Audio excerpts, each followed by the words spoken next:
Greetings everyone, this is SteamTeamRedubUK, CC Trainor-Ling, here to bring you another episode review from Season 6 of The Loud House. Today's episode is titled, The Last Laugh. First we'll discuss the plot, and then my thoughts and critiques with my final score. So, let's get right into it. In this episode, Mr. Coconuts gets damaged courtesy of Lola, and while out of commission, Luan enlists her little sister to be her new dummy for stage shows, even after Mr. C is repaired. When her old dummy does come back, Luan and Lola notice how someone may be sabotaging their chances of performing at the Chortle Portal. Luan assumes Mr. Coconuts is the culprit, but Lisa reveals the real culprit to be a sleepwalking and guilt-ridden Luan. In the end, Luan performs with both Mr. Coconuts and Lola, with the latter saying she'll be stepping down as Luan's dummy once pageant season starts, and the former offering her the chance to come back anytime she wants. Well, that concludes the plot of the episode, so now we come to my thoughts and critiques. As I used to mention a lot in my Season 5 reviews, the one thing I could always appreciate about some episodes was the unique character pairings they had, and this episode had a pairing we had never seen before. Luan being paired with Lola is very interesting because it's the kind of loud sibling matchup you think could never work. Lola has shown many times before how Luan's jokes get on her nerves, and yet Luan was able to convince her to be her dummy for comedy shows. Not so much for the obvious reason that Lola was allegedly responsible for running over Mr. Coconuts, even though she did feel remorseful in what happened, but because being the star of a packed house is what plays right into Lola's character. Even if it was plain to see how Lola didn't look, talk, and behave as an actual dummy, the audience was loving every minute of the act, and she and Luan were clearly having a good time together, and their performances were simply adorable. Plus, with Lola doing her own talking, Luan technically looked like a more believable ventriloquist because she didn't have to move her lips in the same painstakingly obvious way she does for Mr. Coconuts, and she was able to make those spit takes look more authentic. These two definitely made for a great team, and it got me thinking about a similar dynamic Luan and Lincoln had in the episode Funny Business. However, I prefer The Last Laugh a little bit more than Funny Business because unlike Lincoln, Lola didn't try to steal the show away from her sister when she was brought on as an assistant. Now let's move on to Luan. As it was to be expected, she was once again treating Mr. Coconuts as if he were real, even going so far as to really play up the idea he was legitimately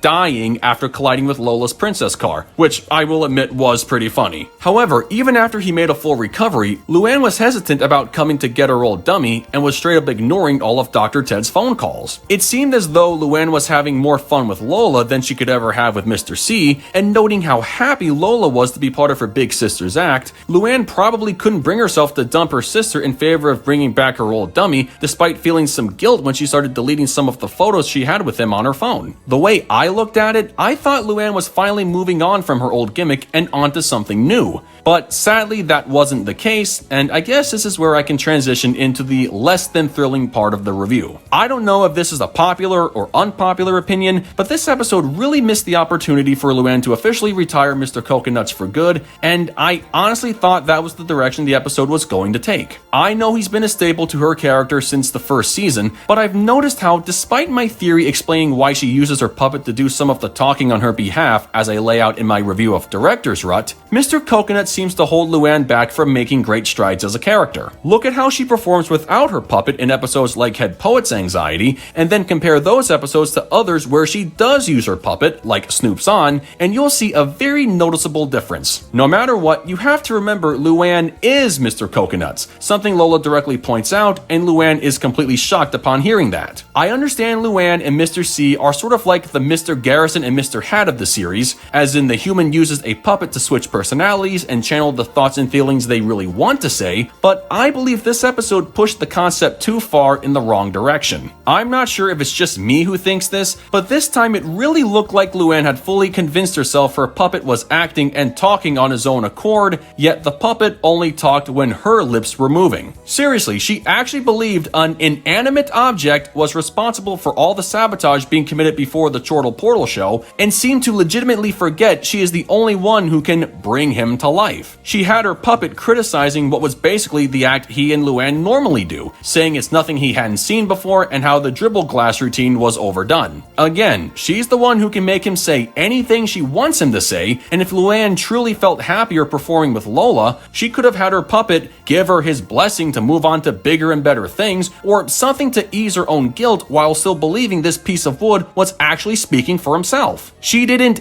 have to make him talk in such a condescending tone. Something about the multiple back and forth conversations these two had just seemed very unsettling with all things considered, and yet all of it could have made more sense if this puppet was indeed a living thing, which has been hinted at a few times in the past but never seemed to go anywhere. However, Lisa reveals the one behind the multiple acts of sabotage was Luan, who was shown to be sleepwalking when she removed the tires from Lola's princess car. Lisa theorized Luan was feeling guilty about abandoning Mr. Coconuts in favor of Lola, something Luan does admit to, which resulted in ruining Lola's dress with wood varnish and smashing all the pies before the big show, and not being aware that she was the one doing those things. In other words, Luan's mind subconsciously assumed the role of a living, vindictive puppet without her knowing, as her way of acting out the guilt she was feeling. I'm like, okay, that's something to think about, and it is an interesting plot twist. So, does that explain why she believed her puppet was legitimately sentient when she was awake, despite the fact she was still moving her lips to do all of his talking, as well as giving him the corresponding disgruntled facial expressions? I guess? Maybe? I honestly don't know. The Luan and Mr. Coconut's dynamic was just really weird and confusing in this episode. As in, I started to question Luan's sanity a lot more than I needed to. Maybe I'm reading way too much into this, and maybe I'm looking at everything the wrong way. But again, it's all the more reason for Luan to move on from Mr. C. Heck, even Lisa said there's always room to grow when she talked about replacing an old robot from the past in favor of Todd. But the lesson Luan ultimately learned from Lisa was just because she was working with someone different didn't mean she had to give up on her old companion altogether. So, to put it simply, Luan and her old puppet friend will be returning to their status quo pairing the moment Lola goes back to competing in pageants. I guess some things in the series will never change, and you can interpret that however you want. Overall, this episode started off pretty good during the first half, with Luan and Lola having their sisterly bonding moments, and then it started to get weird and confusing during the second half. Luan legitimately convincing herself her wooden puppet friend was basically alive and actively sabotaging her and Lola's upcoming show just didn't sit right with me. Again, I stand by my theory as to why Luan and Mr. Coconuts are inseparable, since the puppet is Luan's comfort object that's used to project thoughts and feelings she sometimes chooses not to say herself, but this episode had the concept reaching a psychological level where it honestly made me question Luan's ability to decide for herself if her puppet friend was real or just a simple piece of wood. Even though we see that it was a sleepwalking and guilt-ridden Luan who was responsible for the sabotage, and how it might explain how she was subconsciously tapping into her Mr. Coconut's personality, it's not really confirmed if that played a role in how she was making her puppet talk and behave in the manner in which she was presented when she was awake and with her hand up his back. Long story short, Luan's role with her puppet was just very complex and mind-boggling, which had me wondering if she had finally gone off the deep end, but it was the moment she shared with Lola that saved the rest of the episode from being rated much lower. With that said, I give The Last Laugh a 7.1 out of 10. Well folks, that concludes my review of The Last Laugh. Before I go, there's one more thing I want to bring up. We see another appearance from Lisa's robot, Mr. Reinforced Titanium Alloy Arms, first built back in the episode Snowboard, with minor cameos in the short Robot sitcom and the episode Silence of the Luans. I had actually forgotten all about him making background appearances, so this was a nice reminder that not all of Lisa's previous inventions from the Chris Savino era are gone forever. Of course, the ending does suggest Mr. Alloy Arms wants Todd gone forever, meaning he's still bitter about being replaced and confined to a bedroom closet, but Lisa was the one who programmed him that way, so yeah, there you go. But anyway, as far as the rest of the episode goes, what did you guys think of it? Love it? Hate it? Something you would add? Change? Keep it as it is? Let me know in the comments below, and make sure to subscribe to this channel for the latest Loud House content.